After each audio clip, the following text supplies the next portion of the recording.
할렐루야. 오늘 주일 저녁에 오신 여러분을 환영하고 축복합니다. 인사 나누겠습니다. 잘 오셨습니다. 말씀의 은혜 받으십시오. 예, 오늘 우리 이상봉 집사님 또 이렇게 바쁜 시간 가운데 또 서울 올라가지 않으시고 또 이렇게 제자 교육을 통해서 우리 이상봉 집사님이 굉장히 이렇게 레디컬하게 반응하시고 또 말씀 가운데 순종하시는 그런 모습들이 사람들도 참 이렇게 눈에 들어오는데 우리 하나님 눈에 들어올 것이라고 생각합니다. 우리 모두를 위해서 힘내라고 박수로 격려할 수 있도록 하겠습니다. 이렇게 여러분 많이 힘드시죠? 맞죠? 힘듭니까? 그렇게 힘들진 않죠, 맞죠? 이렇게 힘들진 않고 이런 생각이 좀 듭니다. 우리 새벽에 나오고 또 주일 오전에 나오고 또 찬양하고 대부분 우리가 또 젊은 세대이기 때문에 자녀들을 또 요대일 주일학교 보내고 선생님들은 더 힘들겠죠, 맞죠? 율동하고 가르치고 사실 그 선생님들이 굉장히 고단해요, 사실. 그러고 난 다음에 또 바로 오셔서 아이들 또 태우다 주고 또 저녁 밥을 먹는 둥 마는 둥 아마 저희 교회에 이 저녁까지 참석하신 분은 다 그렇게 사시는 것 같아요. 이렇게 먹는 둥 마는 둥 하면서 또 그 은혜를 우리가 조금씩 알아가는 것 같아요. 그래서 저도 인간적인 마음은 그래요. 또 인간적인 마음뿐만 아니라 또 하나님의 은혜도 마찬가지일 거라고도 생각을 하는데 너무 막 고단한 느낌, 막 짓누르는 느낌 그러면 롱런할 수도 없을 것 같아요. 또 이렇게 교회가 막 누르고 막 저녁까지 뭔가 모르게 막 피곤한 느낌이 아니라 왠지 또 저녁 예배까지 드리고 나면 산뜻해지는 느낌, 또 월요일이 또 도전이 되는 그런 느낌으로 우리가 또 주일 저녁을 잘 마무리를 했으면 좋겠다는 생각이 있습니다.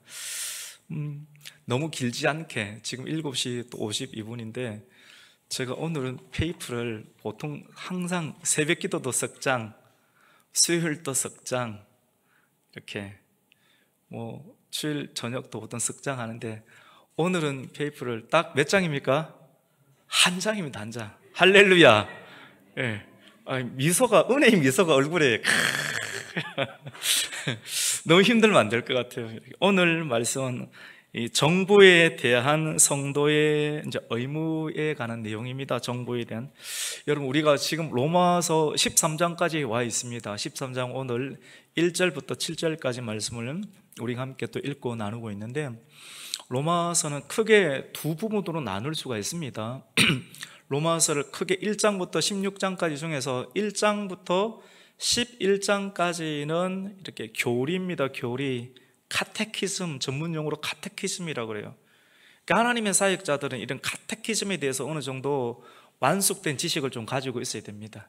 그래서 이 교리에 관한 부분들이 1장부터 11장까지의 내용, 그 다음에 12장부터 16장까지는 도덕적인 내용입니다.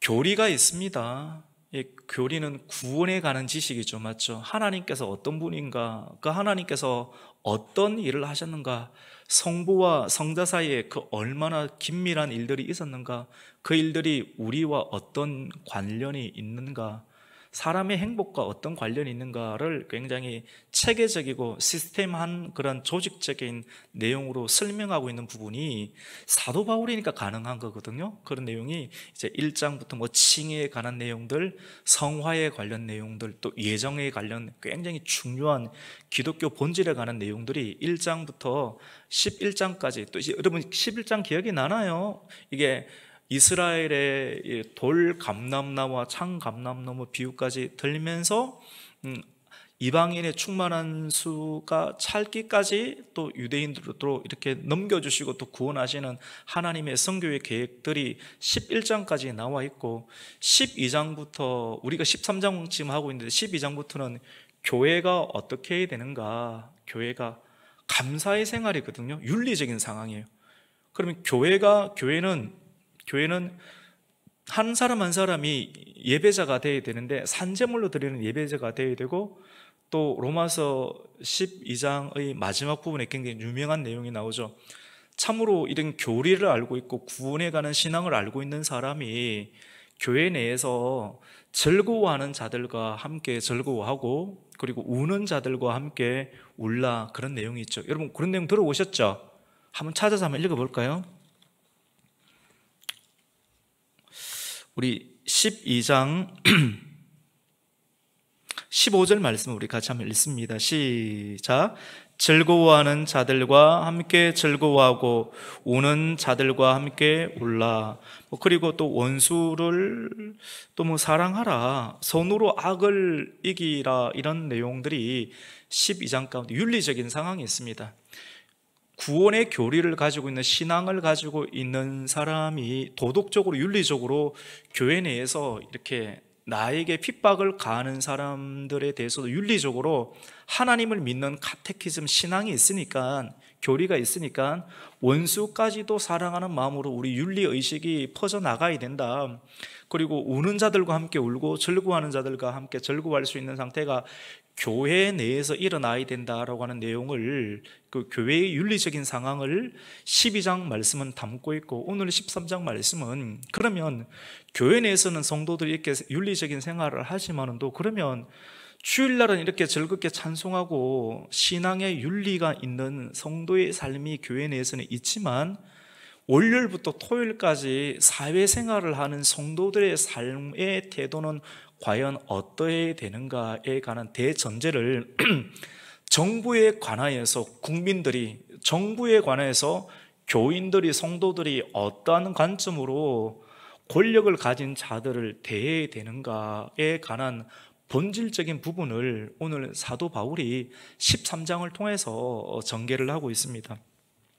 이 전체적인 맥락은 이해가 되시죠? 맞죠? 그래서 오늘 우리가 1절부터 이렇게 7절까지 읽었는데, 사회인으로서의 기독교의 윤리는 어떻게 해야 되는가, 그리고 정부에 대한 국민의 의무에 대해서 이렇게 말을 하고 있습니다.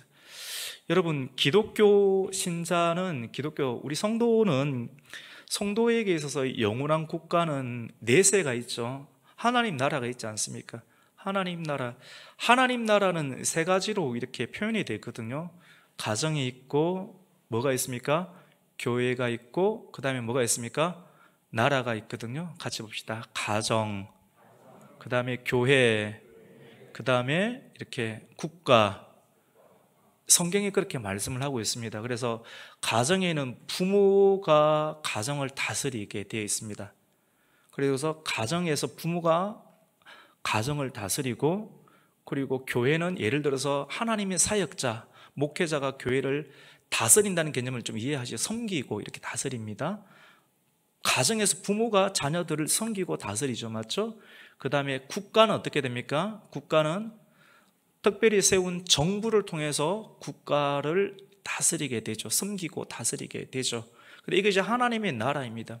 그래서 하나님의 나라, 하나님의 전체적인 나라, 시대적인 상황 가운데 이 이스라엘의 역사가 또 구약 성경 또 신약 성경이기도 한데, 사도 바울 당시 유대인 공동체 가운데에서 권력을 가진 기관은 산헤드린 공의회입니다.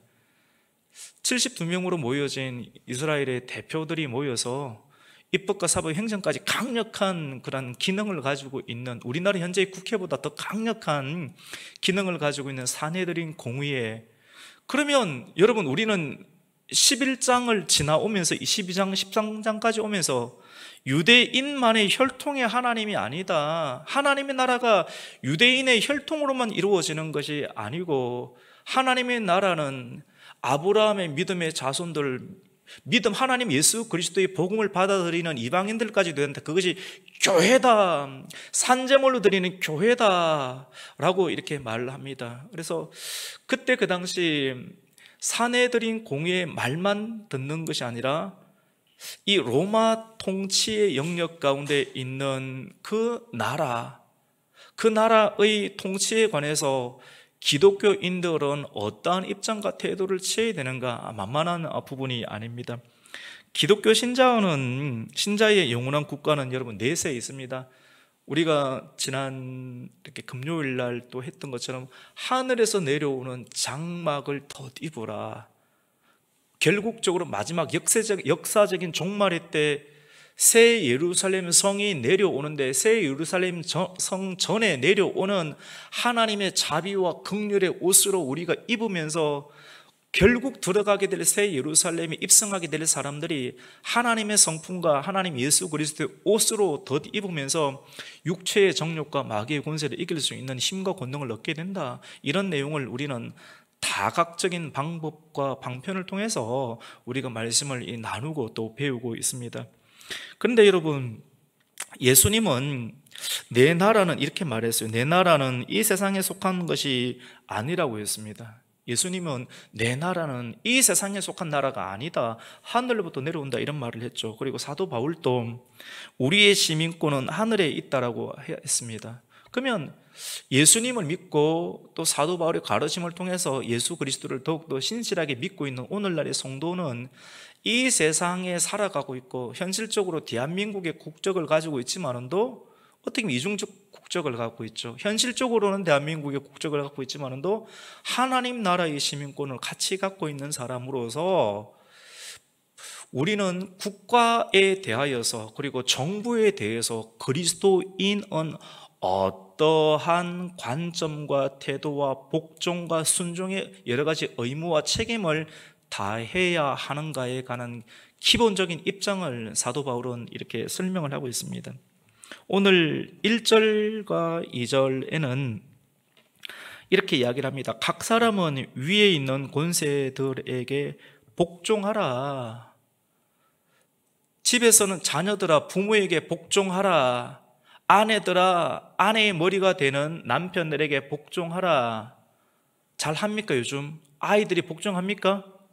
아내들이 남편의 말에 성경대로 복종합니까? 그리고 성경에 있는 것처럼 남편들아 너의 머리 위에 있는 그리스도에게 복종하라. 남편들이 복종합니까? 이것 어느 하나하나 질서 있게 진행되는 거 그렇게 만만치가 않습니다. 근데 하나님의 나라가 가정 가운데 두신 하나님의 기본 입장은 머리에게 복종하라. 자녀들은 부모에게 복종하고 아내는 남편에게 복종하고 남편은 그리스도에게 더 복종해야 된다. 이것이 하나님의 질서가 하나님 나라의 통치 방식이다. 교회에서는 주의 사역자들에게 말씀 가운데 복종하라. 국가에 관해서 하나님의 나라가 국가에게 하나님께서는 권세를 주었는데 그리고 정부의 권세자들, 위정자들에게 권세를 주었는데 하나님께서 이 나라에 대한 국가에 대한 기본적인 입장은 정부의 권세자, 위정자들에게 복종하라. 왜냐하면 모든 권세는 누구로부터 왔습니까? 하나님으로부터 왔다라고 하는 기본적인 입장을 전제로 1절과 2절을 말씀합니다. 우리 1절, 2절 한번 읽겠습니다. 시작. 각 사람은 위에 있는 권세들에게 복종하라. 권세는 하나님으로부터 나지 않음이 없나니 모든 권세는 다 하나님께서 정하신 바라. 그러므로 권세를 거스르는 자는 하나님의 명을 거스름이니 거스르는 자들은 심판을 자취하리라.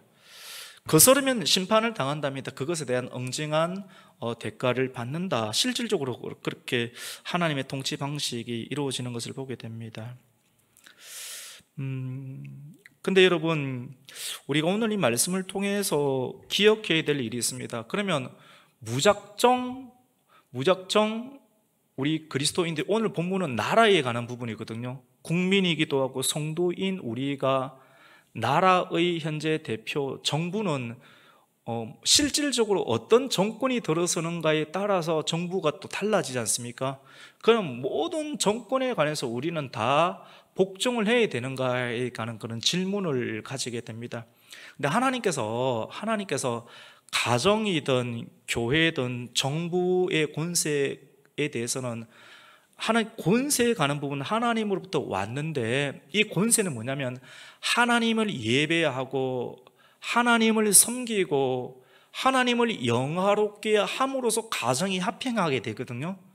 그리고 교회가 화평하게 되고 나라가 안전하게 되는 이런 일들을 통해서 가정에 권위를 주고 교회에 권위를 주고 국가의 정부의 권세와 권위를 주게 되었는데, 이렇게 근본적으로 하나님을 영화롭게 하고 또 하나님을 영화롭게 하는 것이 궁극적으로 국가의 기능 가운데 백성들, 그리고 백성들 안에 교회를 다니는 성도들도 있겠죠. 성도들의 생명과 안전, 재산의 안전을 보호할 책임이, 그리고 무정부 상태로 무질서하게 내버려 두면 밤거리 다니는 거 쉽지 않지 않습니까? 우리의 재산 빼앗기는 것도 쉽지 않지 않습니까? 이런 국가의 기능, 생명과 재산에 관한 부분, 그리고 국가의 최소한의 질서를 유지시키는 외적으로부터 또 국가의 성도와 국민들의 안위를 보장하는 일들을 하게끔 하기 위해서 하나님께서는 국가의 정부에게 권세를 주었다라고 하는 겁니다. 그래서 그 권세를 주었고 그 권세를 가진 자들에게 궁극적으로 성도와 백성은 두려워하는 마음과 그리고 존경하는 마음을 가지라. 오늘 성경은 그런 마음이 가지기 싫으면 어떻게 되는가? 그러면 징계를 받게 된다.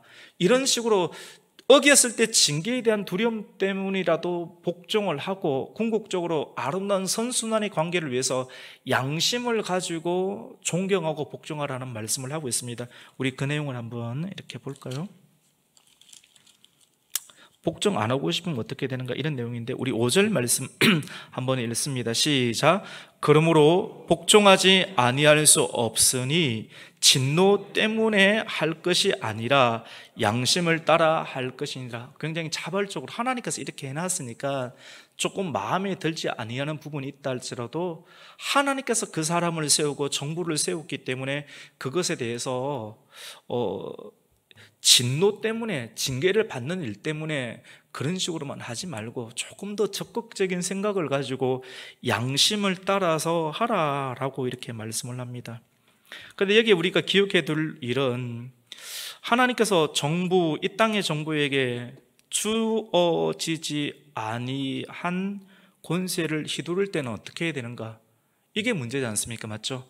그럼 정부의 권세자들에게 다 복종하라고 하는 말은 하나님을 영화롭게 하는 그런 기본, 가장 책임을 다하는 입장 가운데 있을 때는 개인적으로 취향이 맞든 나의 사상이 아니든 이런 것과 떠나서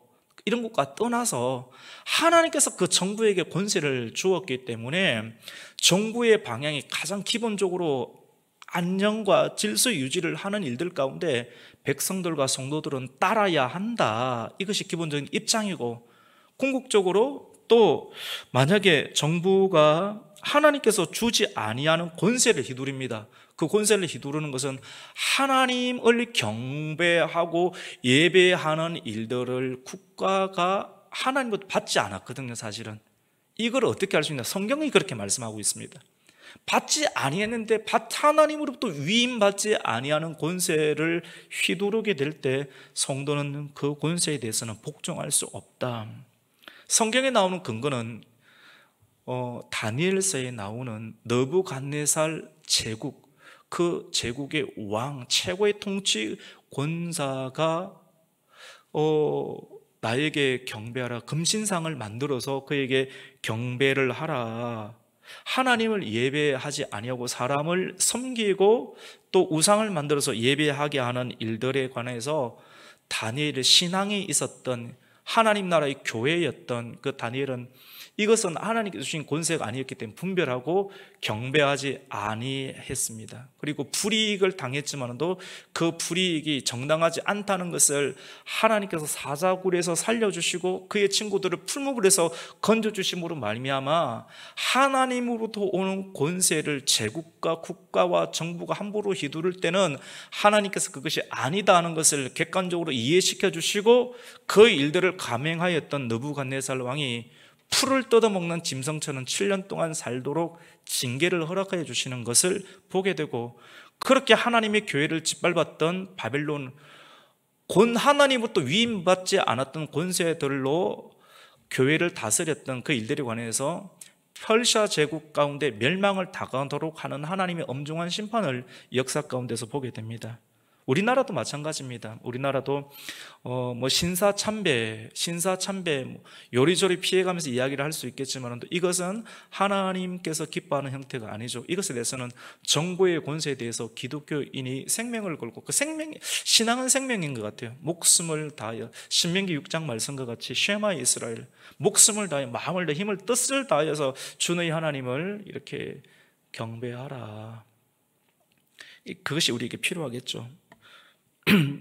북한에도 김일성 주석, 국가의 권력이 있지만도 김일성 주석이 하나님 자리에 자기 자신을 올려놓고 우상을 만들고 부자 세습까지 하면서 우상을 만들어서 전 국가로 자기에게 엎드리게 하는 일들에 관해서 그것을 수용할 수가 없죠. 그래서 북한의 기독교인들은 그렇게 고생하고 있죠.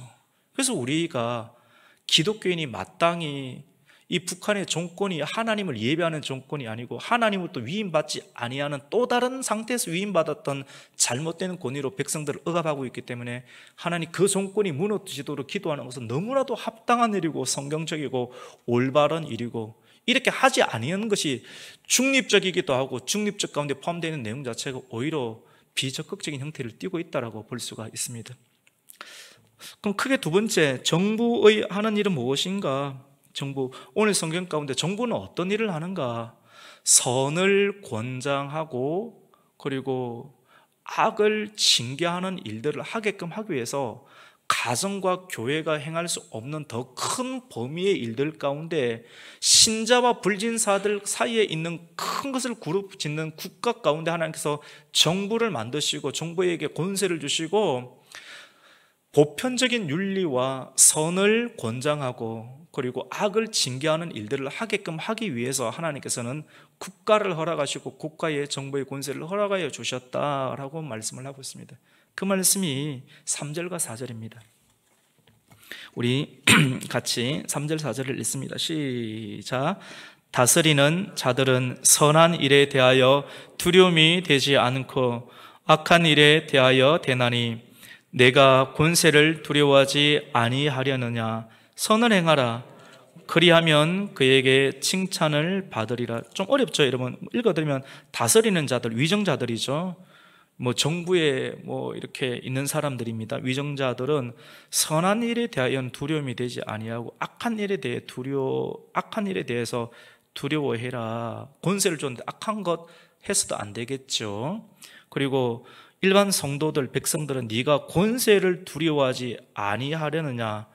그런 게 피곤한가? 그러면 권세를 가진 사람들 두려워하지 말고 피곤해하지 말고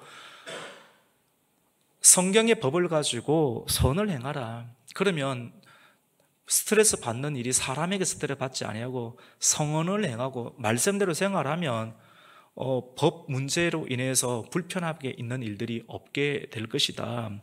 그리하면 오히려 또 선을 행하게 되면 법을 가진 자들로부터, 위정자들로부터 칭찬을 받게 될 것이다 라고 말합니다. 그리고 그는 4절에 보면 그는 정부의 위정자들입니다. 위정자들에 대해서 하나님께서 보편적인 입장을, 이 사람들은 나의 사역자다. 내가 불러서 세웠던, 내가 너하고는 코드가 안 맞을 수 있겠지만 또 내가 세운 나의 사역자다. 하나님은 뭐 고레스 왕을 통해서도 또는 느부갓네살도 나의 종이다는 말을 쓰고 있거든요. 그래서 우리 4절 사역자라는 말 한번 읽어볼까 같이 읽습니다. 시작.